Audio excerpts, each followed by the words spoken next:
Welcome to Dollars, Lifestyle, and Charity, a finance podcast for gamers. Romans and I are both money guys, but we're also gamers, so we wanted to put this pod together to help gamers like us with some of their tough money topics that can sometimes feel as hard as a Souls boss. We're talking budgeting, saving, paying off debt, and how to not fall for all the traps life throws at you. Grab a health potion and let's start stacking gold IRL. This is DLC, a finance podcast for gamers.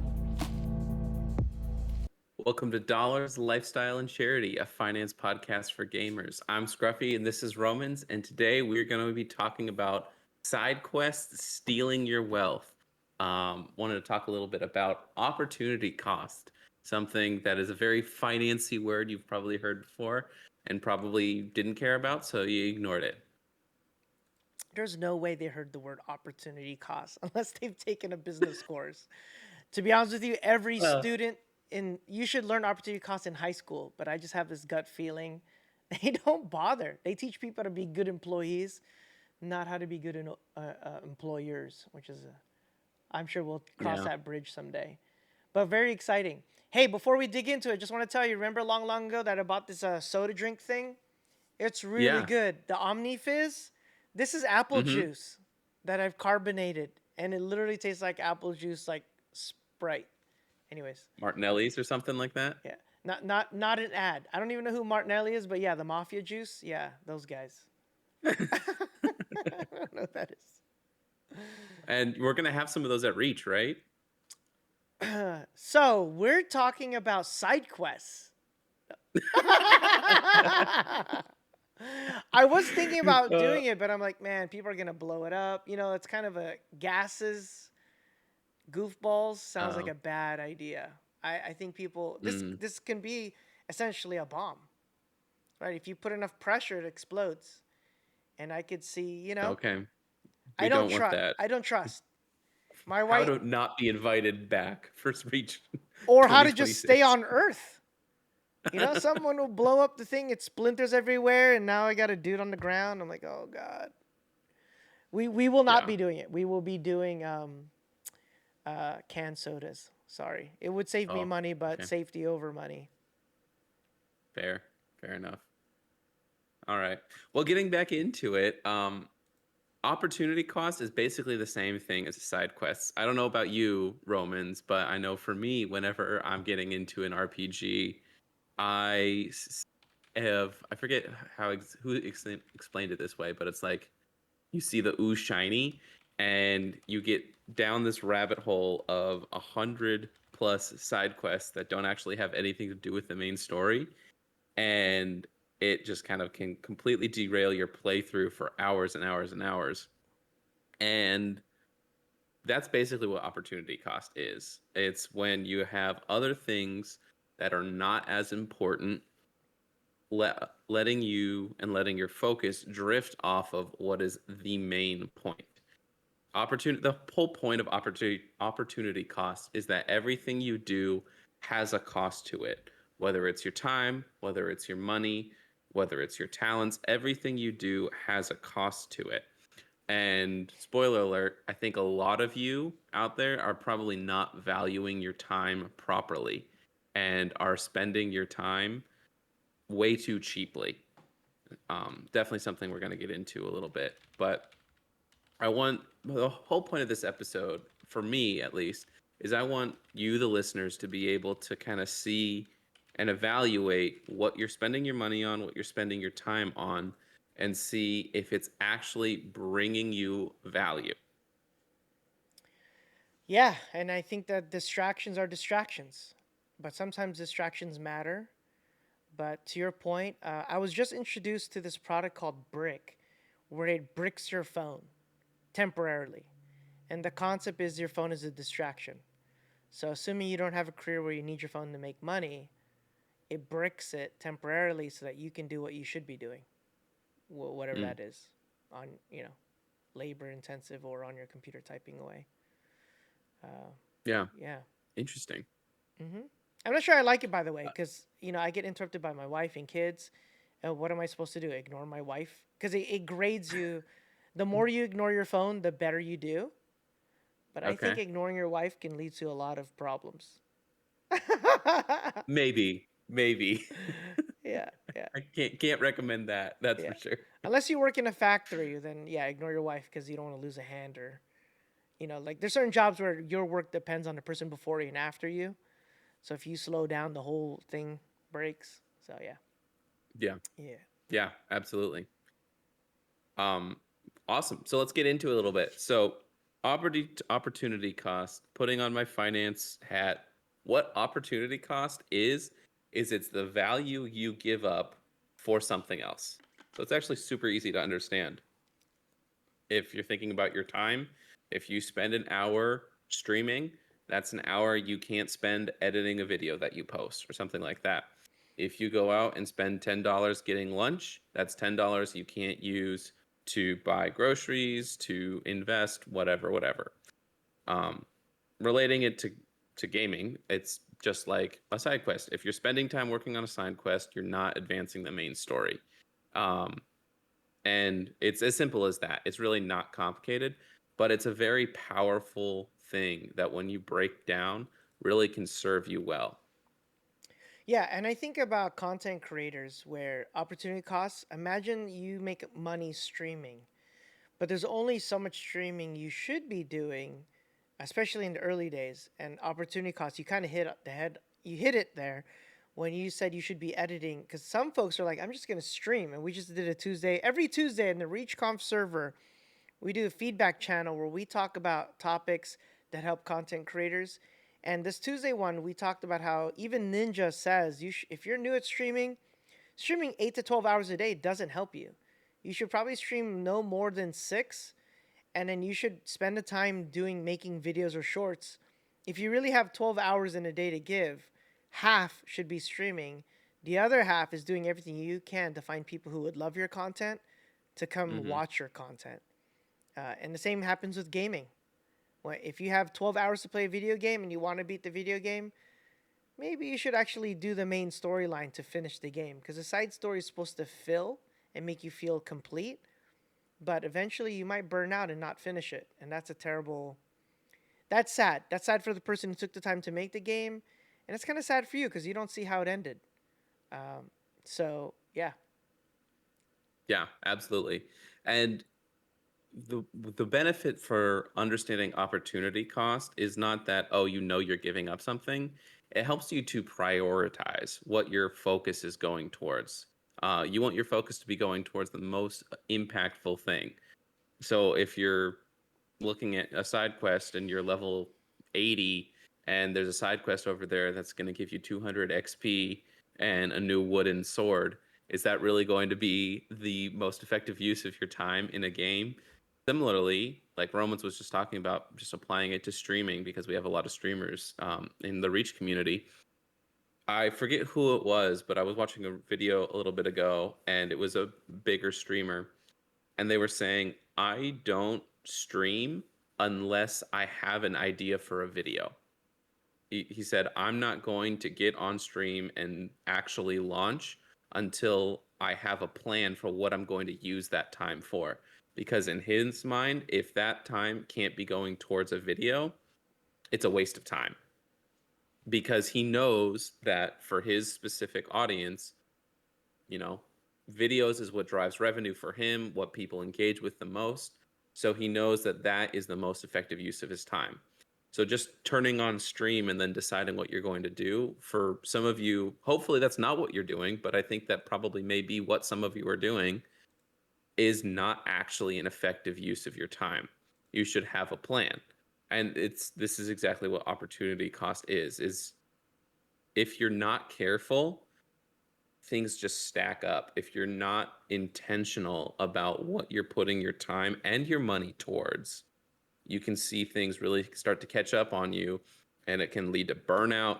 It can lead to burning through funds very quickly because you're not intentional about what is the most important thing right now. Um, I know when I was first getting started and I had a career where I owed money at the end of the month, I really had to make decisions about what I was going to spend money on. For months there, I would not go out to eat at all because people, I had friends and stuff that would invite me over, but like I could not afford it. If I went out to eat, I might not be able to fill my car with gas to be able to make it to an appointment. So I had to actually take a real look at, okay, where is the most important place for my focus of my money to be going? And that's one of the things that budgeting does. But even if you're budgeting, you still need to be conscious about that. Yeah, it's an anecdotal rule. I don't think there's real hard science to this, but it's the rule of the 80, the 20 rule, or 80-20 rule, I think is how it's said, Hmm. 80-20, where 20% of what you do results in 80%, is 80% of the results. And then the remaining is the opposite. So the remaining 80% you do only results in 20% of what the end product is.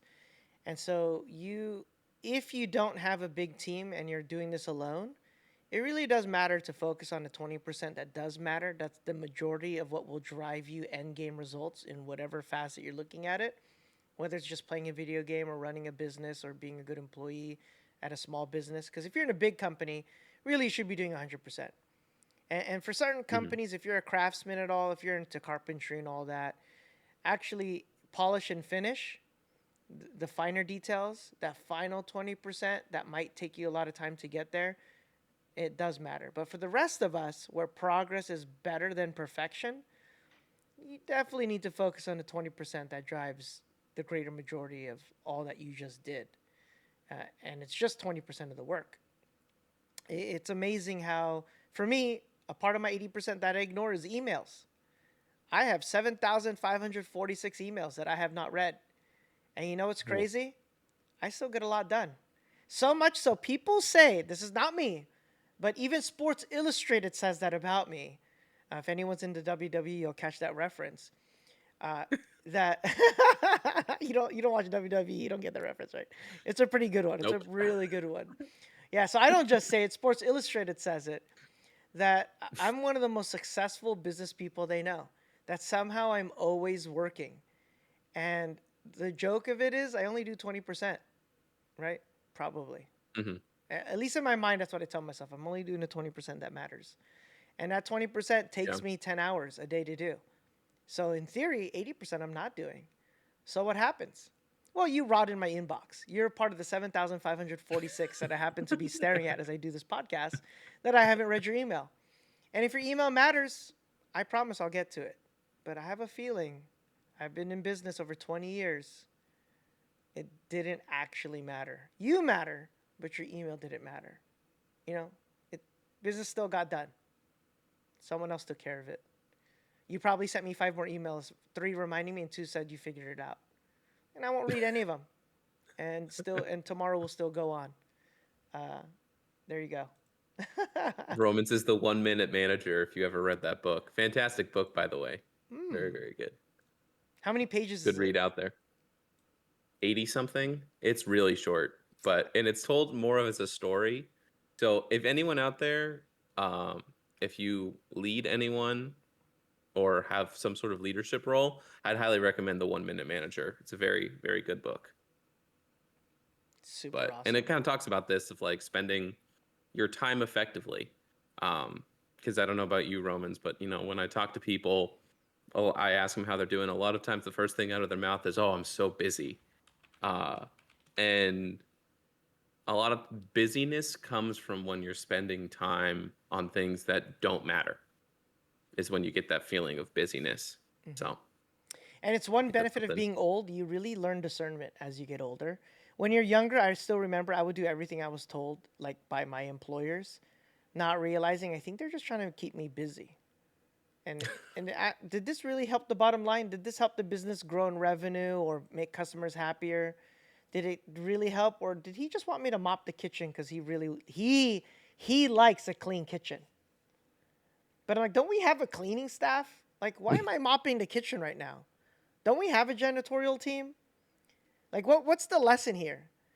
And I learned a lesson. He was just trying to keep me busy. He wanted to make sure he was getting his money's worth. And if you think Yeah. about it, I'm spending your money. I'm spending your bleach to clean this floor. They'll then be bleached again by the cleaning team. There are bad employers, by the way. Just because you're the boss doesn't mean you're right. There Yeah, you go. it's true. But One of the reasons why I wanted to bring this up is it's so easy to get sucked into it. I am a serial side quest grinder.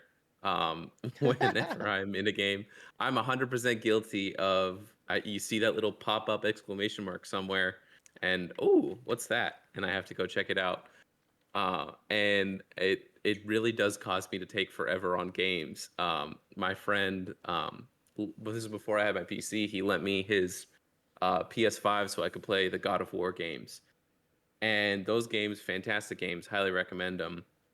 But they took so long because I would get sucked into all of the every single side quest that came across, or getting all of the collectibles and everything like that. And it's really, really easy to just do that. Like game designers are good at that. You want to accomplish the things that pop up and um, do that, but it's in life. It is very important to stay focused, and that goes especially for your money.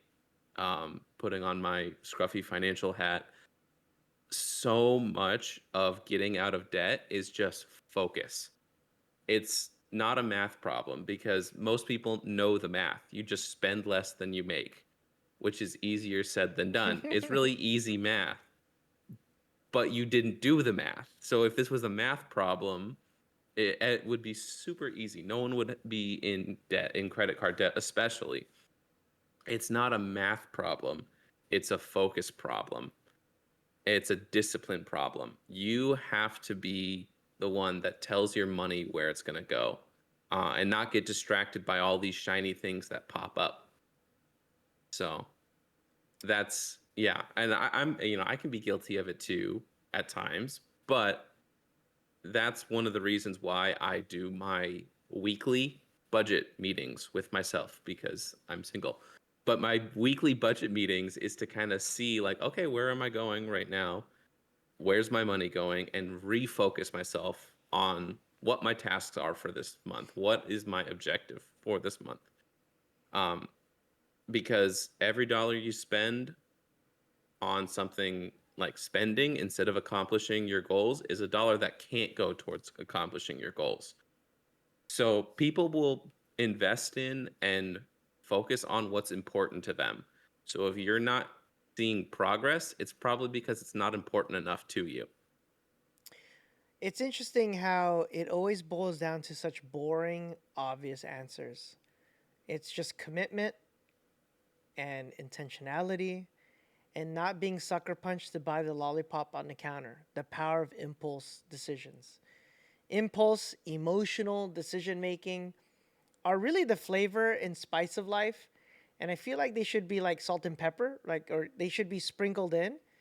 But man, or Hmm. sugar, maybe it should be the sugar and butter of something. But just like typical America, we put butter and sugar on everything. And sometimes in life, you really shouldn't.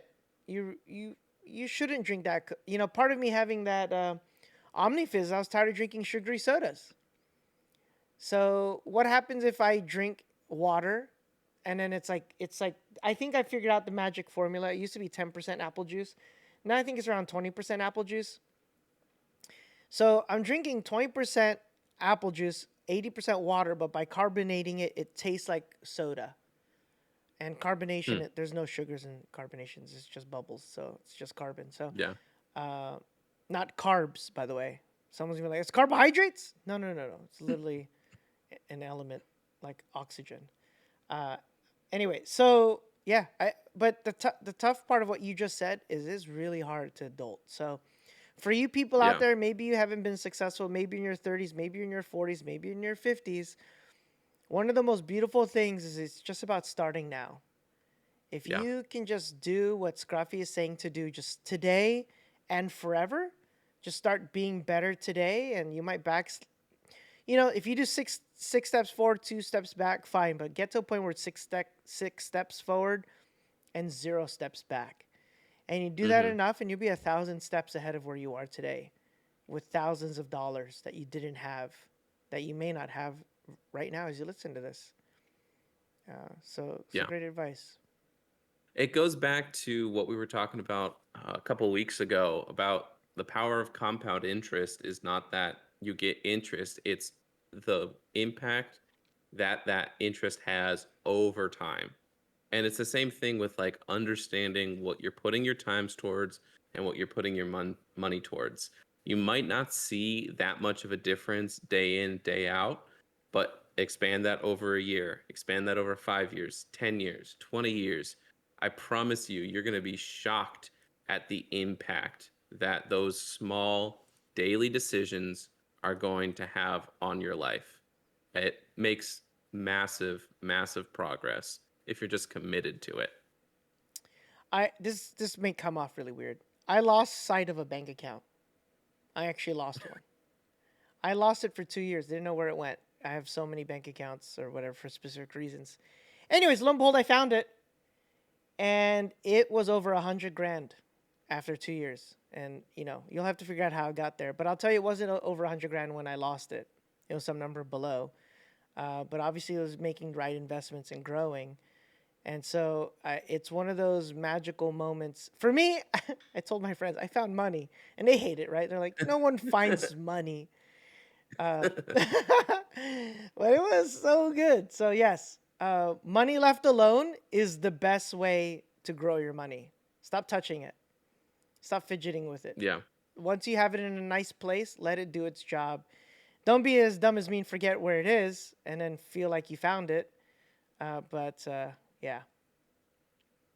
Yeah. No, I 100% agree. And don't hear what we're not saying. This isn't me and Roman saying, oh, you can never spend your money on anything fun. You must only, cook beans and rice and chicken at home, never go out the front door, never have any fun. Like, that's not what we're saying. Like Romans was saying just earlier, some of these, side quest things are the spice of life. They're what make things fun. It provides a different change of pace, but that shouldn't be the focus of what you're doing. It's important to, and like I talk about, if you have met with me and we've talked about budgeting, one of the things I will say to every single person, have some fun money. Like budget, have that as a line item in your budget so that you can enjoy yourself, enjoy some of your money. That's a good thing to do. You just need to be careful about where the focus, where your intentionality lies. Scripture says, where your treasure is, there your heart will be also. The scripture also says to teach us to number our days so that we can present to you a heart of wisdom. So these are, not just principles Romans and I are talking about. This is also what the Bible says. Mm. And it's important to steward what we've been given. Um, and this isn't prosperity gospel, but when you're proven to be a good steward, that's when you get trusted with more. You don't just get a bunch of stuff and then ruin everything, and then it's like, oh well, you know it's you're given more when you're proven trustworthy of what you have. And that's how it works in budgeting. If you're not faithful with your budget, it goes away. But when you're faithful, it builds up and you can have more fun. You can do more things. You can give it away, which is the most fun you can ever have with money, by the way, is by giving it away and blessing people. So, yeah, I would just go ahead. No, I was just gonna say we said in a prior episode you can create a fund so that you never spend money on video games again. And I don't remember the True. exact amount, but I think it's either 10,000 or 20,000. And if you can get to 10,000 in a bank account earning 4%, that's $400. And right now the North American gamer spends $325 annually. So if you can get to the point where you have 10,000 just earning flat boring 4% interest, which is super easy to do right now. So easy to Oh do yeah. that to get 4%. You'll never spend new money on video games. Your old $10,000 for the rest of your days will pump out $400, and you can just use that on your video game. That's your just never use the 10,000 because I know what's gonna happen. I could use a new PC, and then you buy a $5,000 PC when you could have got by with a $2,000 PC. Us gamers, we go overboard for no reason, and now your video game fund would be cut in half. So, get to 10,000 saved, earn that 4% interest, and never spend money on video games again. Hey, it works. It mathematically works. Absolutely. It does. And just think about if you can do that with just $10,000 for video games, expand that out a little bit. Like, what does that, how would your life change if you're able to go to $50,000, $100,000? You know, it takes discipline, takes commitment, but you will get there. So, my challenge to you for this episode is take a look at whether it's time you're spending or money you're spending. Just take a minute and ask yourself, what am I giving up by doing this? And is this the right use for my time or the right use for my money? There's times when an impulse purchase or something like that can be beneficial, and it can bring you some joy when things are not going so great. And there's other times where you need that money for something else. It's more important to do that. And then same thing with your time. Um, does that one more hour on Octopath Traveler 2 or Clair Obscur or Marvel Rivals that you're getting sucked into, is that the right use of your time? Or is there something else that creates a demand on your time that you should be putting your focus to? I think that's something you learn as you get older. You know what matters. I think when you're below 20 or maybe in your mid 20s, sometimes you don't, you have an idea, but you're not exactly sure where you should spend your time. Like I see people who are streamers like, what part of streaming will help me grow? And step one, do you even watch your old streams? Which usually answers no. Why would I watch myself? And it's like a huge facepalm moment. You want to be a better streamer, but you don't analyze the last stream you just did. Did you watch it? Was it unbearable? Were you embarrassed? Did some parts not resonate with your audience? Did you get bored? Did your energy drop? All these different questions you should ask, self reflect. Okay, so I'm only good for 5 hours. So why are you streaming for 6? Better to give 4 to 5 hours of excellent high energy streaming than 8 hours where you're like, God, I hate this. Oh man. I'm not gonna say a single word the next hour. I'm not gonna say anything. And I would say to you, at one point, are you just a gamer and no longer a content creator? You're not even a streamer anymore. You're just a gamer. So Hmm.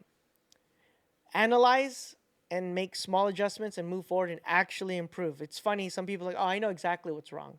Have you addressed it? I don't have time to address it. Like you don't have time to address something so you're gonna continue to do it wrong. How long has this been going on? Oh, about 6 months. You don't have in 6 months. You haven't been able to fix either your bad mic, your bad this or that. After 6 months, and it's a critical fail. Like there's moments, right? There's things we do in this life that are critical fails. They are critical errors you're not doing, non-negotiables. You just gotta suck it up and do it, guy. Like you can't. Don't let it continue. Yeah. Don't live handicapped on purpose. Now, if you are handicapped, you can't change it. Then accept it and adapt. But some of us willingly put both hands behind our back, and then complain we don't have enough hands. It's like, man, free some of those hands there, guy. You have two of them. You're lucky. You have two hands. That guy with one hand, there's this one streamer. He plays Destiny Trials every day. I think his name is One Brazo. I think he's a Spanish streamer. The dude Hmm. plays the hardest Destiny 2 content with one arm. That's impressive. I've played Destiny once and it was not easy. Imagine playing with only one hand. Yeah. Yeah. Yeah, it's the power of focus. This is one of the things that I think Dave Ramsey does really, really well. Is the power of focusing on one thing and seeing it through to completion. So that's what we're talking about is find out what that important thing is. If you're a streamer, watch your content and find what is one thing that you can get a little bit better at. What is one thing in your budgeting that you're not doing well? If you're not budgeting, just start. It's not going to be perfect right away. You being imperfect is not a reason not to improve, not to work towards improvement. There may be 15 problems out there. Don't address every single one of them right at the same time. Find one thing that you can focus on and get a little bit better at. And then once you accomplish that, find another thing, get a little bit better at that. And then you'll look back and see the impact that all of those one things stacked up can really make in budgeting, in life. It's very impactful. Well, good. How about you, Scruffy? Let's practically do it. What's one thing you could probably think off the top that you're tackling to free yourself so that you're more able to do the next thing? Is there any that won't dox any of your clients that you're trying to work through right now? It's not actually something with my business. It's something just in my personal life that came up, and I realized a lot of the times I don't really rest well. I can get very occupied. And I was watching a video recently, and it was a guy talking, and one of the things he said was, what he does is on his day off, he turns off his phone and puts it away so that he can actually rest and disconnect. So that is actually something just this weekend I was thinking about. I'm like, you know what? That's actually something I'm going to do. Is I'm going to take the time to turn off my phone, turn off electronics, and actually rest. Spend some time with the Lord, go on a walk, work out, different things like that that are not online, uh, and spend that time to really rest and recuperate. So Nice. that's something that I'm going to be working on. What Yeah. about you? For me, it's the battle of the weight. I honestly is a lifelong. If there's one critical fail, well, it's not critical, but I would say it's consistent fight is the battle of the weight to finally lose weight. I put on weight. My wife did all the work, but I put on the baby weight with her, right? So, and I've never lost it. I am still at the same weight when my kids were born, and my youngest is now 12 years old. I have not lost the weight for 12 years. And worse than that, I haven't lost the weight from the first kid, and she's 16. So the last time I was in shape was 16 years ago. And that is tragic. And for me, it's stressors. What's super funny is I love Reach Conference. I love all that we're doing for the community. But I would be like the rock right now if I didn't have all this, if I wasn't pouring so much time into this conference. Like there's meetings every day. I did a 3-hour meeting yesterday. I did a call today with Caitlin Glass of Crunchyroll Funimation, and she's super awesome and fantastic. By the way, she agreed to do a question and answer and do a meet and greet. She's so kind. So, and she was a voice director and she's a voice actor, but Solo Leveling was her latest hot project that rocked the anime So lands. good. It's so Yeah, good. very good. So good. Can't wait for the next season. Yeah. Although the first season's, let's just watch that again.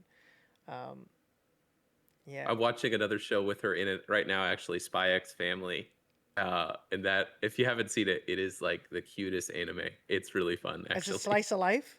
All right, I'm down. So yeah, the premise of it is it's a super spy, and he has this mission where he has to infiltrate this country, and the only way he can get to this specific person is his kid has to become like friends with another kid, but he's doesn't have a kid, so he has to adopt a child and get married and become a functional family as a super spy. And it is super funny, really cute. But Caitlin Glass plays the antagonist kid, like the target, his kid. Oh, that's And it's so really fun. good. Well, then Yeah, it's yes, really good. send me the link. That spy something family. Yeah, I'll send Yeah, it to you. yeah, it's good. Yeah, good. But yeah, drop in the comments one of your one thing is. What's one thing that you want to improve? And if it's something financial, reach out to me. in the comments, or I also have a link to my Discord and to my website. So if you wanted to reach out to talk to someone about finance, make that one step forward and start improving your financial situation, reach out to me. This is not something where I'm like, oh, I'm trying to get you in so I can charge you money. Like, this is something I'm willing to do for free. This is what I do for work, but I'm passionate about helping people move forward with their money. This is a gifting that the Lord's given me. I want to steward it well and be able to help you make progress. So good. And I'm old and washed, and so I would recommend you talk to Scruffy because my information is 20 years out of date. I'm old and satisfied and working on Reach Conference, November 6, 7, 8 in Orlando. Get your tickets.